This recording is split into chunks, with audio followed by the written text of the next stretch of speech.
My name is Dave Drinon. I'm in Studio 560. I'm an oil painter, and no special name for my studio. Drinon Studio is on my website, so let's call it that, Drinon Studio. I'm an impressionistic painter. I paint seascapes, landscapes. I do a lot of my painting. I start plein air, outdoors in various locations all around New England, on the seacoast, in the mountains, Maine, New Hampshire, Vermont. I also will drop an easel right in urban areas such as Lowell and downtown Boston. And then I will finish up my paintings here in the studio. So I'm a combination of studio and plein air painter. I've been painting off and on all my life. I come from an artistic family. My mother was a painter. She painted every day. She was a watercolor painter. But I'm one of 9 children, so she never had a lot of time to cultivate it, but she had a little nook in the kitchen where she had a TV dinner set up, one of those little tables. That was pretty much her setup, and she painted each and every day. I also had an older brother, since passed away, Bob Drinon. He was one of the Old Port painters of the Old Port area of Portland, Maine during the 60s and 70s. My father was an etcher, so it's in my blood, it's in my genes. However, I gravitated to the business world, the financial world, became a financial advisor. But even during all of that, I was always going to museums, I was getting out the watercolors, I was sketching when I did travel. So it was always a big part of my life from my upbringing. And what really happened was that I started taking courses. My wife was traveling, my daughter was off to college. I suddenly had a little bit more time. I was still in my career. And I started taking courses at the New Hampshire Institute of Art. I went through a 5-year program there. And I was just really having so much fun with it. I started to entertain the thought of phasing out of that career to be a full-time painter. What kind of advice would I have for someone coming out of art school and wants to pursue a career in art? The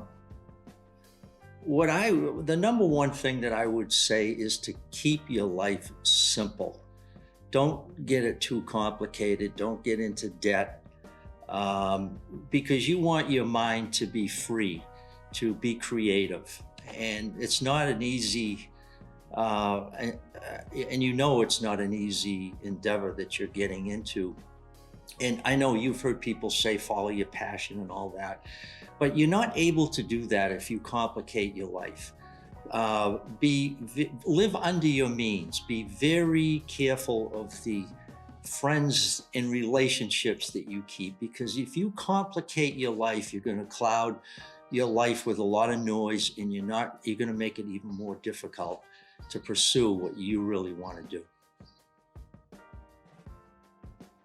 I discovered Western Ave, I'm guessing the same way a lot of people did. I was winding down on my 5-year program of taking art courses and going through a program at New Hampshire Institute of Art. I was still in my career as a financial advisor.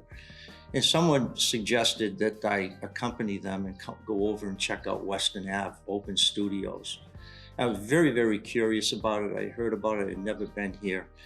And I came over to one of the studios, and as soon as it was within about 4 or 5 minutes walking around, and I said, aha. I said, you know what? I got to get a studio here.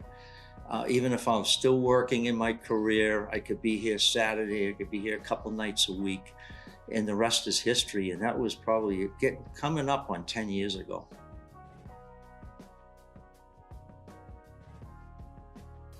I paint in the tradition of the Boston painters of the late 1800s, early 1900s. Some scholars call it the golden age of painting, that mid-late 1800s to 1925. So, and there were a group of Boston painters back then, and Boston was one of the meccas of painting at that time. And where they would go is to Paris to really enhance their academic training. That was where a lot of people went back then. So late 1800s, 1880, 1890, a lot of these painters like Edmund Tarbell, Frank Benson, William Paxton, just to name a few, Hassam, they went in a studio, really enhancing their academic training. But what was in the air in the 1880s, 1890s in Paris was Impressionism. With Monet and that group, and they could not help but be influenced by that. So when they came back to Boston, they retained their sound academic training, but they started using more color, bigger brush stroke. They were getting outside and painting the natural light. So when those two worlds came together, if you will, it's sometimes referred to as the Boston School, and it's not a school that you go to; it's just a way of thinking. So I paint in that tradition. So in my people I have studied with are around, and a couple of people I've studied with, their teachers, their teacher, Ives Gamble, studied with William Paxton, Frank Benson, Edmund Tarbell, and they studied in Paris. So there's a linkage there on what I've learned. So there's Paul Ingridson. He has like an old-fashioned French atelier in Lawrence. There's the Essex Art Center in Lawrence too that has courses. I've studied with Thomas Dunlay. He's down in Norwood. He has a school down there. And also through the Rockport Art Association, there's a lot of people who teach.